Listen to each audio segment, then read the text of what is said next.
తోటి ఆ 25 స్పాన్స్లోనూ కూడా అవి చేయడం ద్వారా వచ్చినటువంటి పర్యాటకులు అవన్నీ చూసుకుంటూ వెళ్తారు. 25వ స్పాన్ తర్వాత ఇవన్నీ కూడా కెఫెటేరియా కానీ కేఫ్ కానీ ఇవన్నీ ఏర్పాటు చేస్తాం. కల్చరల్ బజార్ అంటాం, గేమింగ్ జోన్ ఏర్పాటు చేస్తున్నాం.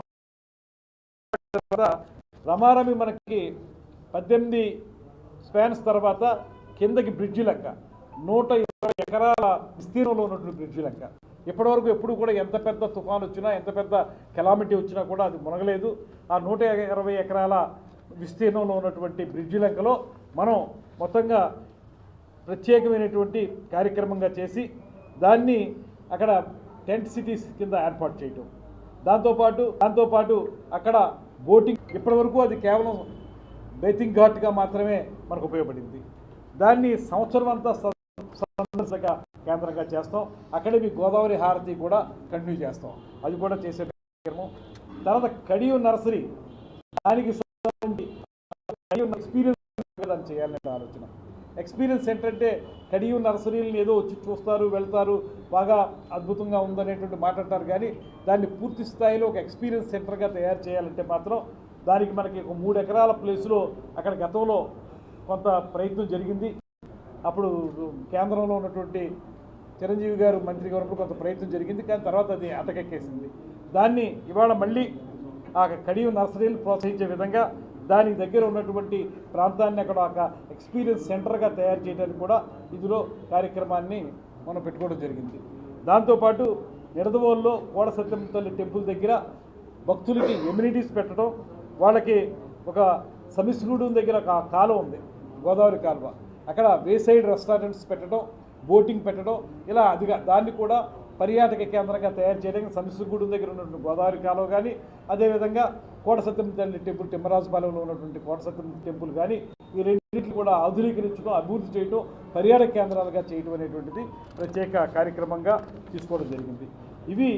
దీని ద్వారా మనం ఆశించేది ఏంటంటే, మీరు ముఖ్యమంత్రి గారు కూడా చెప్తూ ఉంటారు పదే ఏంటంటే ఎంప్లాయ్మెంట్ జనరేషన్కి టూరిజం అనేది పెద్దపేట వేస్తుంది అనేటువంటి మాట చెప్తారు. దాని ప్రకారం టూరిజం డెవలప్మెంట్ చేయడం ద్వారా ఈ ప్రాజెక్ట్ ద్వారా మనం చేయబోయేది ఎంప్లాయ్మెంట్ జనరేషన్ ఒకటి, రెండోది ఎకనమిక్ డెవలప్మెంట్. ఇందులో దాదాపు ఇవన్నీ రెడీ చేసి మనం ప్రజలకు అందుబాటులోకి తీసుకొస్తే సంవత్సరానికి 15 నుంచి 20 లక్షల మంది పర్యాటకులు వచ్చేదానికి అవకాశం ఉంది. ఈ 15 నుంచి 20 లక్షల మంది పర్యాటకులు వస్తే ఎంత మీకు టూరిజం అభివృద్ధి జరుగుతుంది. ఇక్కడ కూడా హోటల్స్ అవి కూడా వస్తాయి. ఈ హోటల్స్లో స్టే చేయడం ద్వారా ఆర్థిక అభివృద్ధి జరుగుతుంది. దాని ద్వారా హోటల్స్ రావటం, ఈ ప్రాజెక్ట్ ద్వారా జరిగేటువంటి ఎకనమిక్ డెవలప్మెంట్ వల్ల చాలామందికి ఉపాధి అవకాశం కూడా కలిగేదానికి అవకాశం ఉంది. మీకు 8,000 మంది కంటే ఎక్కువ మందికి ఉపాధి అవకాశాలు దొరికేదానికి అవకాశం కనపడుతుంది అనేది ఒక అంచనా చేస్తూ ఉన్నాం. దాని ప్రకారం ఆ రకంగా చేయటం కూడా ఉంటుంది. దాంతోపాటు మీరు ఆదాయం సృష్టి, సీఎం గారు ఎప్పుడు చెప్పేటువంటి మాట ఆదాయాన్ని సృష్టించాలనేటువంటి మాట. ఇవన్నీ చేయడం ద్వారా మనం ఎంట్రన్స్ ఫీజులు ఏవైతే పెడతామో అవి కానీ, లేకపోతే పర్యాటక కార్యకలాపాల వల్ల కానీ, రిటైల్ స్టోర్స్ అవి పెడతాం కాబట్టి వాటి వల్ల కానీ ప్రతి సంవత్సరం కూడా ఒక కన్సిస్టెంట్గా కొంత ఆదాయం వచ్చేదానికి అవకాశం ఉంటుంది. అంటే ఇవి ఊరికే పర్యాటక పరంగా అందంగా తయారు చేయడానికి మాత్రమే కాకుండా ఉపాధి అవకాశాలు కల్పించే విధంగా, అదేవిధంగా మనకి పూర్తి స్థాయి అభివృద్ధి జరిగే విధంగా కూడా దీని అనేటువంటిది ప్రధానంగా జరుగుతూ ఉంది. దీన్ని మనం ఏ రకంగా తీసుకొస్తున్నామంటే, మళ్ళీ ఇందులో ఎవరన్నా ప్రైవేట్ ఎంటర్ప్రెన్యూర్స్ ముందుకొస్తే వాళ్ళతో కలిసి పీపీపీ మోడ్లో ఇంకా కొన్ని కొత్త ప్రాజెక్టులు చేయడానికి కూడా ఈ ప్రాజెక్టు పూర్తిగా దోహదపడుతుంది. కనుక దీన్ని మనం 26వ తారీఖున శుభముహూర్తం పెట్టుకున్నాం. 26వ తారీఖున శంకుస్థాపన చేయడం ద్వారా పుష్కరాల నాటికి, రేపు మనకి 27లో వచ్చేటువంటి పుష్కరాల నాటికి ఈ ప్రాంతాన్ని అంతటినీ కూడా సుందరంగా తయారు చేస్తే రేపొద్దున మన పుష్కరాలకి ఇవన్నీ అభివృద్ధి జరుగుతాయి. దానికి సంబంధించి ఇంకా ఏమన్నా ఈ ప్రాజెక్టుకి సంబంధించి మనం స్టేట్ గవర్నమెంట్ ద్వారా కనెక్టివిటీ ఏర్పాటు చేయాల్సిన అవసరం, పుష్కరాల సమయంలో ఎలాగా కనెక్టివిటీని మనం టేకప్ చేస్తాం కనుక రోడ్లు కానివ్వండి, ఇతర వేస్ కానివ్వండి, ఏవైతే ఉన్నాయో మోడ్ ఆఫ్ ట్రాన్స్పోర్టేషను, వాటన్నిటిని డెవలప్ చేయడం ద్వారా ఈ ప్రాంతాన్ని ఉమ్మడి ఉభయ గోదావరి జిల్లాలు రెండింటినీ కూడా అద్భుతమైనటువంటి సుందర ప్రదేశంగా తయారు చేయటం, ఉపాధి కల్పించే ప్రాంతంగా చేయటం, అదేవిధంగా డెవలప్మెంట్ జరిగేటువంటి కార్యక్రమంగా చేయటం అనేటువంటిది చాలా ముఖ్యమైన అంశంగా ఈ కార్యక్రమాన్ని చేపడుతున్నాం. అదే రోజున శ్రీ పవన్ కళ్యాణ్ గారు, శ్రీ గజేంద్ర సింగ్ షెకావత్ గారు, అదేవిధంగా మన ఎంపీ పురంధేశ్వరి గారు కూడా ఇంకో 2 కార్యక్రమాల్లో కూడా పాల్పంచుకుంటారు. కార్యక్రమాలు అవి ఏంటి ఎలాగా మినిట్ టు మినిట్ మీకు అన్నీ ఇవ్వడం జరుగుతుంది. 26వ తారీఖు మాత్రం మీరందరూ కూడా వచ్చి మన అందరి యొక్క చిరకాల కోరిక, చాలామంది అడుగుతూ ఉంటారు హ్యావలాక్ బ్రిడ్జ్ ఏమైందండి, హ్యావలాక్ బ్రిడ్జ్ అన్నారు, అప్పుడెప్పుడు అన్నారు, ఏం చేయలేదండి. ఇవాళ హ్యావలాక్ బ్రిడ్జ్ని ప్రజలకు ఉపయోగార్థం సందర్శనార్థం కూడా తయారు చేసే విధంగా మనం దీన్ని తీసుకొస్తున్నాం అనేటువంటి మాట ఈ సందర్భంగా తెలియజేస్తాం. సార్ హ్యావలాక్ బ్రిడ్జ్ 1890లో అంటే 1900 అంటే ఇప్పటికి 125 ఏళ్ళు అయింది. అసలు దాని లైఫ్ ఎంత ఉందంటే దానికి ఈ బడ్జెట్ ఏదైనా దాని స్ట్రెంగ్త్ దానికి ఏదైనా ఇప్పుడు దీన్ని ఇందులో మొదలుపెట్టే ముందు అంటే ప్రస్తుతం ఇప్పుడు చేసేది మనం పుష్కర్ ఘాట్ అభివృద్ధి కనుక దాన్ని మనం మొదలు పెడుతూ హ్యావలాక్ బ్రిడ్జ్ స్ట్రెంత్ ఇంతకుముందు ఒకసారి మద్రాస్ ఐఐటి వాళ్ళు వచ్చి దాన్ని స్ట్రెంత్ చూశారు, ఉపయుక్తంగానే ఉందనేటువంటి మాట చెప్పారు. ఇప్పుడు మళ్ళీ కూడా లేటెస్ట్గా ఇప్పుడు దీని మీద కొంతమంది అఫీషియల్స్ కూడా దీని మీద కొంత మనం దాని ప్రొటెక్షన్ కానీ లేకపోతే దాని యొక్క భద్రత విషయంలో ఎలా ఉంటుంది, సేఫ్టీ విషయంలో కానీ కొంత ఆలోచన చేయాలనేటువంటి మాట చెప్పారు మాకు. ఇప్పుడు మళ్ళీ కూడా మేము పిలిచి దాని యొక్క స్ట్రెంత్ని మనం టేకప్ చేసే యాక్టివిటీకి అది విత్స్టాండ్ అవ్వగలుగుతుందా లేదనేటువంటి కూడా చూసే దాన్ని ప్రారంభిస్తాం. వాళ్ళు ఇచ్చిన స్ట్రెంగ్త్ 100 years చెప్పారండి. ఈ వరదల కారణంగా వాతావరణ కారణంగా ఇంకా క్షీణించిపోతూ ఉంటారు. మరి పార్టికల్ లైఫ్ ఇంకా పెంచుతున్నారు. దీనికి దాని ఉపయుక్తంగానే ఉంటుందనేటువంటిదే ఎంతమంది వచ్చినటువంటి రిపోర్టు. మళ్ళీ దాన్ని ఇప్పుడు కూడా మళ్ళీ ఒకసారి రీఅసెస్ చేసి దాని ప్రకారం ముందుకెళ్తాం.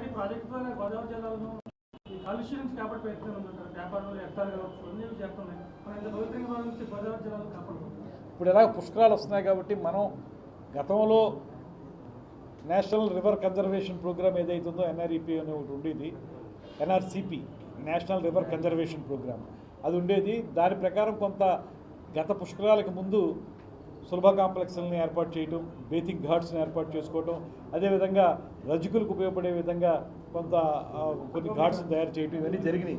ఇప్పుడు మన పుష్కరాల సమయంలో ఈ పొల్యూషన్ తగ్గించే విధంగా దీనికి అనుసంధానం చేస్తూ ఎలాగ పుష్కరాల ప్రోగ్రామ్ టేకప్ చేస్తాం కాబట్టి అందులో ముఖ్యమంత్రి గారితో మాట్లాడి వారికి రిప్రజెంటేషన్ ఇచ్చి దాని ప్రకారం ఆ పొల్యూషన్ కంట్రోల్ కూడా తప్పకుండా ప్రత్యేకంగా దృష్టి పెడతాం.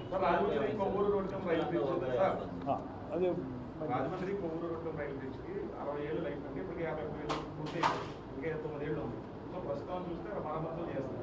అలాంటి బ్రిడ్జ్ కూడా కోరుకుంటారు సంబంధించి పర్యాటకులు కానీ వాహనదారులు కానీ ప్రతిపాదన ఉంది. యాక్చువల్గా పైప్ లైన్లో ఉందనేటువంటి మాట మనకు వినపడతానే ఉంది, చాలామంది చెప్తానే ఉన్నారు. ఇంకొక బ్రిడ్జి అవసరం ఉందనేటువంటిది ఒకటి, రెండోది అది కూడా కొంత సర్వే జరుగుతుందనేటువంటిది వినపడతా ఉంది కాబట్టి అది కూడా ఉంటే మంచిది. చెప్పింది ఒబరాయ్, ఈ మనకి ఇప్పటికే ఒబరాయ్ వారు రాష్ట్రంలో 5 చోట్ల వాళ్ళ ప్రాజెక్టులని కట్టడానికి ముందుకు వచ్చారు. అందులో పిచ్చుకల లంకదే మనం చాలా కాలంగా దాని గురించి చేస్తూ ఉన్నాం. ఆ పిచ్చుకల లంకది వాళ్ళు బోర్డులో తీర్మానం చేసుకున్నారు. పిచ్చులంకని డెఫినెట్గా రిసార్ట్స్ కట్టడానికి.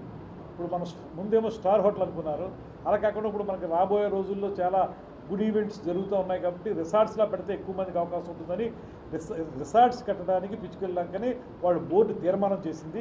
త్వరలో వాళ్ళు మళ్ళీ మొన్న ఒకసారి వచ్చి వెళ్ళారు ఈ మధ్య కాలంలోనే, వాళ్ళు మళ్ళీ వస్తారు, వచ్చిన తర్వాత పూర్తిగా వాళ్ళు ఆ ప్రాజెక్ట్ కట్టాలి.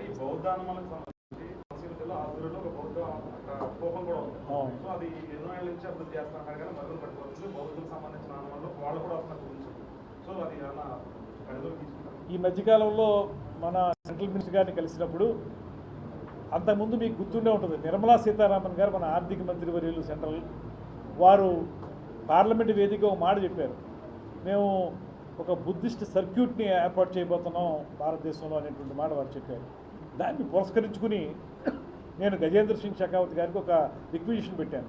ఎలాగా మీరు ఒక బౌద్ధ సర్క్యూట్ నోట్ చేయాలనుకుంటున్నారు కాబట్టి ఆన్ పార్ విత్ ఆ సర్క్యూట్ ఏదైతే ఉంటుందో మన ఆంధ్రప్రదేశ్లో కూడా మీరు చెప్పిన విధంగానే మనకి ఘంటసాలలో కూడా ఉంది. మీరు నాకు ఆదూరు చెప్పారు కదా, ఘంటసాల ఈ మధ్య వెళ్ళి వచ్చాను నేను, ఘంటసాలలో కూడా ఉంది ఒక స్తోమం.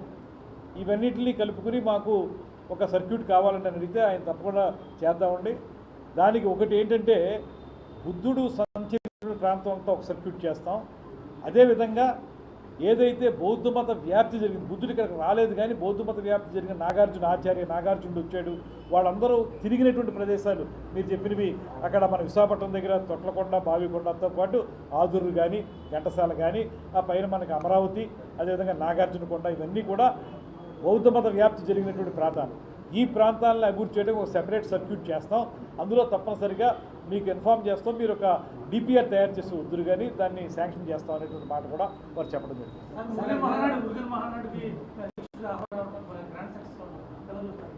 ఏదండి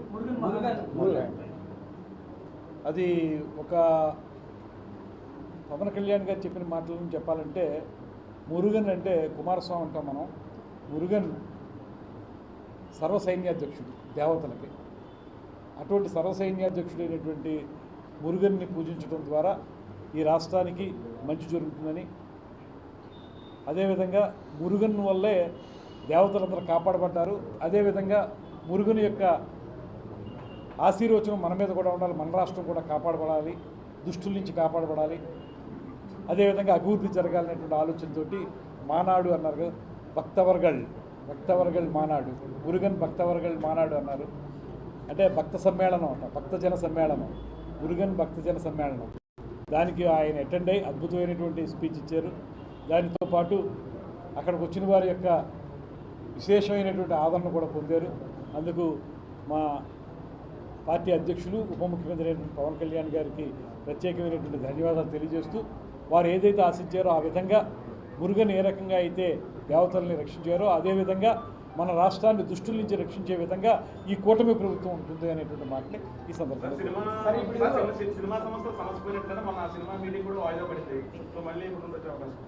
సినిమా సమస్యలు అంటే అది ఒక డైనమిక్ సబ్జెక్ట్ అండి. ప్రతి సినిమా రిలీజ్ అయినప్పుడు కూడా కొన్ని ఇష్యూస్ వస్తూ ఉంటాయి. ఆ సినిమాలు దాని గురించే ఇవాళ ముఖ్యమంత్రి గారు కానీ ఉప ముఖ్యమంత్రి గారు కానీ ఒక ప్రత్యేకమైన పాలసీ, సినిమా పాలసీ తీసుకురావాలని కోరుకుంటున్నాను. దీని మీద పూర్తిగా దృష్టి పెట్టి ఒక మంచి పాలసీ తీసుకొచ్చి అందరికీ ఉపయోగపడే విధంగా చేయాలనేది ముఖ్యమంత్రి గారి ఆలోచన. అందుకే దీన్ని అందరూ వచ్చినప్పుడు చేద్దామనేటువంటి ఆలోచనతో కొంత పోస్ట్పోన్ చేసాం. ఒక సమగ్రమైనటువంటి విధానంతో వెళ్తాం. ఇది కేవలం కొంతమందికి ఉపయోగపడే విధంగా మాత్రం ఉండదు. ఈ విధానం ఖచ్చితంగా ముఖ్యమంత్రి గారి ఆలోచన ఏంటంటే అందరికీ ఉపయోగపడే విధంగా సినిమా పరిశ్రమ అభివృద్ధి చెంది అది మన రాష్ట్రంలో కూడా అభివృద్ధి చెందే విధంగా ఉండాలనేదే వారి ఆలోచన. కనుక దీంట్లో కొంతమందికో లబ్ధి కలిగేలా కాకుండా సినిమా రంగానికి సంబంధించిన ప్రతి ఒక్కరికి లబ్ధి కలిగేలాగే ముఖ్యమంత్రి గారు ఆలోచిస్తున్నారు. దాని ప్రకారం ముందుకెళ్తాం.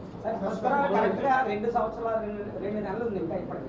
అసలు వేరే ఎలక్షన్ తెర మీద ఉండాలి ఆలోచన. అది మీకు తెలుసు, కోర్టులో ఉన్నాయి. కాదు ఈ కోర్టులో కొన్ని కేసులు ఉన్నాయి ఈ ఎలక్షన్ మీద. అంటే గ్రామాలు విలీనం చేయాలా లేదా అనేటువంటి అంశం మీద కోర్టులో ఉంది. మన గ్రామాలు విలీనం చేస్తే ఉండేటువంటి ఎలక్షన్ ఎలా ఉంటుంది, అది కాకపోతే ఎలా ఉంటుంది అనేటువంటి దాని మీద తర్జన జరుగుతున్నాయి. కోర్టు క్లియరెన్స్ వచ్చిన తర్వాత ప్రభుత్వం ఒక నిర్ణయం తీసుకుని ఎన్నికలకు వెళ్ళాలనేది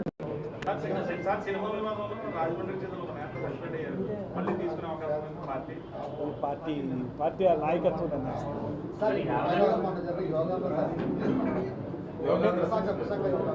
యోగాంధ్ర నిజంగా ఒక అద్భుతమైనటువంటి విజయం సాధించింది యోగాంధ్ర. దాంట్లో ప్రధానమంత్రి గారే స్వయంగా ముఖ్యమంత్రి గారితో ఈసారి ఇంటర్నేషనల్ యోగా డేని ఆంధ్రప్రదేశ్లో నిర్వహిద్దామనేటువంటి మాట వారు చెప్పడం, దానికి వెంటనే స్పందించి ముఖ్యమంత్రి గారు విశాఖపట్నంలో పెట్టాలని ఆలోచన చేయడం, దానికి యంత్రాంగం కానీ రాష్ట్రానికి సంబంధించినటువంటి అధికార యంత్రాంగం కానీ రాజకీయ నాయకత్వం కానీ హ్యాండ్ ఇన్ హ్యాండ్గా వెళ్ళి ఒక అద్భుతమైనటువంటి విజయాన్ని తీసుకురావడం జరిగింది. అయితే ముఖ్య ఆలోచన కూడా కేవలం దీన్ని జూన్ 21వ తారీఖున జరిగేటువంటి ఇంటర్నేషనల్ యోగా డేగా మాత్రమే పరిగణించకూడదు. ఇది తర్వాత కూడా కొనసాగాలి. అంటే దీనికి ముందు ప్రిపరేటరీ వర్క్ అవసరమైనటువంటి ఉద్దేశంతో ముఖ్యమంత్రి గారు మంత్రుల నుంచి ఒక సబ్ కమిటీ వేశారు. దాంతోపాటు అధికార యంత్రాంగంలో ఉన్నటువంటి కృష్ణబాబు గారిని ఏమో నోడల్ ఆఫీసర్గా పెట్టి మరందరితో కలిపి ఒక కార్యక్రమం చేస్తూ ఒక నెల రోజుల ముందుగానే, అంటే జూన్ 21 కార్యక్రమం అంటే మే 21వ తారీఖు నుంచే దానికి ప్రిపరేటరీ వర్క్ అంతా జరిగింది. తద్వారా ముఖ్యమంత్రి గారు ఆశించింది ఏంటంటే రాష్ట్రంలో ప్రతి ఒక్క మనిషి మనసులో కూడా యోగా అనేటువంటిది ఒక ప్రత్యేకమైనటువంటి స్థానం పొందాలి, మన జీవితంలో అంతర్భాగం కావాలనేటువంటి ఆలోచన వారు చేసే, కావాలనుకుంటే 2 రోజుల ముందో 4 రోజుల ముందో 5 రోజుల ముందో ఆ ప్రోగ్రాం ముందు ప్రిపరేషన్ చేసుకుని వెళ్ళిపోవచ్చు. కానీ దీన్ని మన జీవితాల్లో అంతర్భాగం కావాలనేటువంటి ఆలోచనతోనే ఒక నెల ముందు నుంచి కూడా కార్యక్రమాన్ని చేశారు. మే 21 నుంచి మీరే చూశారు, అన్ని ప్రాంతాల్లో మన జైల్లో ఖైదీలు కూడా, అదేవిధంగా 21,000 మంది ట్రైబల్ విద్యార్థులతోటి ట్రైబల్ ఏరియాలో అద్భుతంగా చేశారు. ఇవన్నీ చేయడం ద్వారా మొత్తం రాష్ట్రం మొత్తం కూడా యోగా మనం కొనసాగించాలనేటువంటి ఆలోచనతో ఒక ప్రత్యేకమైన ప్రకంపనలు సృష్టించే విధంగా ముఖ్యమంత్రి గారు రూపకల్పన చేశారు. అది దాని ఫలితం మొన్న 21వ తారీఖున స్పష్టంగా కనపడింది. ప్రధానమంత్రి గారు కూడా చాలా ప్రత్యేకంగా ప్రశంసించారు. దానికి పూనుకున్నటువంటి మన ముఖ్యమంత్రి గారు, ఉప ముఖ్యమంత్రి గారితో పాటు దీన్ని మొత్తం వెనకుంచి నడిపించినటువంటి నారా లోకేష్ గారు, మన హ్యూమన్ రిసోర్సెస్ మినిస్టర్ వారు, అదేవిధంగా నోడల్ ఆఫీసర్గా ఉన్న కృష్ణబాబు గారు, ఇంకా యంత్రాంగం అందరూ, మంత్రులు అందరూ కూడా అద్భుతంగా చేసి సక్సెస్ చేశారు. దీని ద్వారా మేము అందరినీ కోరేది ఏంటంటే యోగాని మనం మెయిన్ స్ట్రీమింగ్ ప్రోగ్రామ్ చేసుకోవాలి, మన జీవితంలో అంతర్భాగం కావాలి. రేపొద్దున ఇక్కడితో ఆపేయకుండా పిల్లల్లో కూడా ఆ భావన కలిగి 9వ తరగతి చదువుతున్నటువంటి పిల్లల పైనుంచి అందరూ కూడా యోగాని నిత్యం అభ్యసించాలి. దానికి ప్రభుత్వ పాఠశాలల్లో కూడా ప్రత్యేక కార్యక్రమం చేపట్టాలనే ఆలోచన కూడా ప్రభుత్వం చేస్తూ ఉంది. ముఖ్యమంత్రి గారు కూడా దీన్ని పాఠ్యాంశాల్లో తీసుకురావడానికి కానీ స్కూళ్ళలో ఏ రకంగా దీన్ని ఏర్పాటు చేయాలనేటువంటి ఆలోచన కూడా చేస్తూ ఉన్నారు. దీన్ని ప్రధానమంత్రి గారు ఆమోదం కూడా తీసుకుని మొత్తంగా దీనికి ఒక సమగ్రమైనటువంటి యోగా కార్యక్రమాన్ని, మన మానసిక స్థిరత్వాన్ని, దృఢత్వాన్ని ఇచ్చేటువంటి కార్యక్రమంగా రూపొందించడానికి ముఖ్యమంత్రి గారు ఒక ప్రత్యేకమైన ప్రణాళిక తయారు చేస్తున్నారు. అది త్వరలోనే పట్టాలెక్కుతుందని ఆశిస్తున్నారు. కూటమి ప్రభుత్వం చట్టవిరుద్ధంగా ఏపీఎంకి చెందిన 191,000 కోట్ల రూపాయల ఖనిజ సంపదను ప్రైవేటు వ్యక్తులకు తాకట్టు పెట్టాలని చూస్తుందని చెప్పి మాజీ ముఖ్యమంత్రి జగన్మోహన్ రెడ్డి. ఇప్పుడు జగన్మోహన్ రెడ్డి గారు చెప్పేటువంటి అనేక మాటలు ఏమండి, ఒక మాట మీరు అర్థం చేసుకోండి. ఎక్కడైనా ఎవరైనా బాధ్యత కలిగినటువంటి పదవిలో ఉన్నటువంటి వాళ్ళు, ఒక ఇవాళ ప్రతిపక్ష నాయకుని హోదా లేకపోవచ్చు కానీ ఆయనకి ఒక ముఖ్యమంత్రి చేశాడు. ఆయన 11 మంది ఉన్నా, ఆయన ప్రతిపక్షంలో ఉన్నా ఆయనకు బాధ్యత ఉంది. ఎక్కడైనా ఎవరైనా మీరు ఏదో రప ఏదో ఉంది కదా, అలాంటి సినిమా డైలాగులు ఒక ముఖ్యమంత్రి చేసిన వ్యక్తి వాడచ్చండి? చేస్తారు, మంచిదేగా, తప్పే ఉందని అంటారా? సినిమా డైలాగ్ వాడినప్పుడు మీరు చెప్పాల్సింది ఏంటి? బాధ్యత గల వ్యక్తిగా తప్పు, అలాంటి మాటలు ప్రజాస్వామ్యానికి పనిచేయు, మనం అలాంటి మాటలు మాట్లాడకూడదు, దీనివల్ల అశాంతి పిచ్చిమీరిపోతుంది అనేటువంటి మాట చెప్పాల్సిన బాధ్యతయుత పదవిలో ఉన్న ఆయన మాట్లాడింది ఏంటండి? ఇంతేగా అనేటువంటి మాట. అంటే ఇక ఆయన మాట్లాడే మాటలకి ఎక్కడైనా హేతుబద్ధత ఉందా? ఆయన మాటలకు విలువ ఇవ్వాలా? మనం సమాజంలో అశాంతిని రెచ్చగొట్టే విధంగా ఒక బాధ్యతాయుతమైన పదవిలో ఉన్నటువంటి వ్యక్తి మాట్లాడుతూ ఉంటే దాన్ని మనం ఆమోదించాలా? దానికి ఒకరి భాషలు చెప్తారు మళ్ళీ, ఆయన అలా అనలేదు. స్పష్టంగా మనం టీవీల్లో ఆయన మాట్లాడిన మాటలు వింటా ఉన్నాం. మంచిదేగా అనేటువంటి మాట ఆయన అన్నప్పుడు, సినిమా డైలాగ్ అయితే మాత్రం మాట్లాడాలా మాట్లాడకూడదు అనేది మీకు హద్దు తెలీదా? సినిమాల వరకు పరిమితమైన మాటలు తీసుకొచ్చి మామూలు బయట జీవితంలో ఉపయోగిస్తారా? సరదాగా మాట్లాడి జోకులు చెప్పుకోవచ్చు, అది వేరే విషయం. ఇది 24 గంటల్లో ప్రజల్లో ద్వేషాలు రగిల్చే విధంగా ఉండేటువంటి మాటల్ని ఒక బాధ్యతాయుతమైనటువంటి వ్యక్తి మాట్లాడచ్చారు. ఆయన మాట్లాడే మాటలకు దేనికి విలువ లేదు అనేటువంటి మాట దీన్ని బట్టి తేలిపోయింది. తర్వాత మనం జరుగుతున్న సంఘటన చూస్తూ ఉన్నాం. ఎప్పుడు ఎక్కడైనా సరే ఆయన పర్యటించేటువంటి ప్రాంతాల్లో ఏదో రకమైనటువంటి ఘర్షణలకి తావిచ్చే విధంగా వాళ్ళ మాటలు ఉంటున్నాయి, వాళ్ళ యొక్క విధానం ఉంటుంది. దీనివల్ల రాబోయే రోజుల్లో యుద్ధ వాతావరణం రాష్ట్రంలో రావడానికి ప్రయత్నిస్తూ ఉన్నారు. అయితే ఒకటే మాత్రం చెప్తుంది కూటమి ప్రభుత్వం, స్పష్టంగా చెప్తుంది, ఇలాంటి యుద్ధ వాతావరణాన్ని సృష్టించే వాళ్ళ మీద ఉక్కుపాదంతో ఖచ్చితంగా అణగొడతాం. దాంతోపాటు శాంతియుత వాతావరణాన్ని సృష్టించడానికి ముఖ్యమంత్రి గారు, ఉప ముఖ్యమంత్రి గారు ప్రత్యేకమైనటువంటి విధానంలో వెళుతున్నారు. 100% దాన్ని అమలు చేసి తీరుతాం. ఏమిటి సినిమాటోగ్రఫీ మంత్రిగా ఏమండి? ఒకటి చెప్పనా, నేను సినిమాలో మాట్లాడేది సినిమాకు పరిమితం. నిజ జీవితంలో మాట్లాడుతున్నటువంటి వ్యక్తుల్ని రాజకీయాల నుంచి బహిష్కరిస్తారని అడగాలి మీరు. ఆ ప్రశ్న అడగాలి, అంతేగాని సినిమాల్లో మాట కాదు మనకు కావాల్సింది. సినిమాల్లో కొంతవరకే ఇలాంటి మాటలు బయట ప్రపంచంలో కూడా మాట్లాడి బయట ప్రపంచంలో విద్వేషాగ్నులను రగులుస్తున్నటువంటి ఇటువంటి వ్యక్తులు రాజకీయాల్లో ఉండకూడదని రాష్ట్ర ప్రజలందరూ కూడా తీర్మానం చేయాలనేటువంటి డిమాండ్ చేస్తున్నారు.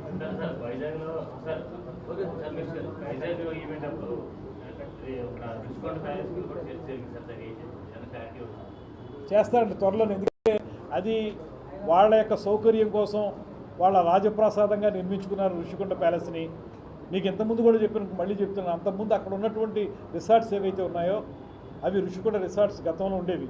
అవి రాష్ట్రంలో మాకు పర్యాటక డిపార్ట్మెంట్కి అత్యంత ఆదాయం ఇచ్చినటువంటి రిసార్ట్స్ అవి పడగొట్టేసి ఇప్పుడేమో వాళ్ళకి కావలసిన రాజప్రసాదాన్ని నిర్మించుకున్నారు. ఇప్పుడు 2 ఇబ్బందులు దానివల్ల. ఒకటి, దానివల్ల మాకు వచ్చే ఆదాయం పోయింది. ఫస్ట్ ఆఫ్ ఆల్ మన ఈ డిపార్ట్మెంట్కి వచ్చే ఆదాయం పోయింది. రెండోది, ఇప్పుడు దాని మెయింటెనెన్స్కి అది విపరీతమైనటువంటి ఖర్చు అయ్యే పరిస్థితి. ఎందుకంటే కరెంటు కూడా అవుతుంది, దాన్ని కట్టాలంటే మళ్ళీ దానికోసం అప్పు చేసి కట్టాల్సిన పరిస్థితి ఉంది. ఈ రకంగా దాన్ని తీసుకొచ్చారు. దాన్ని ప్రజోపయోగం చేయటం ఎలాగా, నాయకులకు ఉపయోగపడే విధంగా కాదు, ప్రజలకు ఉపయోగపడేలా చేయటం ఎలాగా, అంత విశాలంగా కట్టేసిన దాన్ని ఏ రకంగా ప్రజలకి అందుబాటులో తీసుకురావాలని ముఖ్యమంత్రి గారు ఆలోచిస్తున్నారు. త్వరలో దాన్ని మీకు తెలియజేస్తాను. Thank you all of you.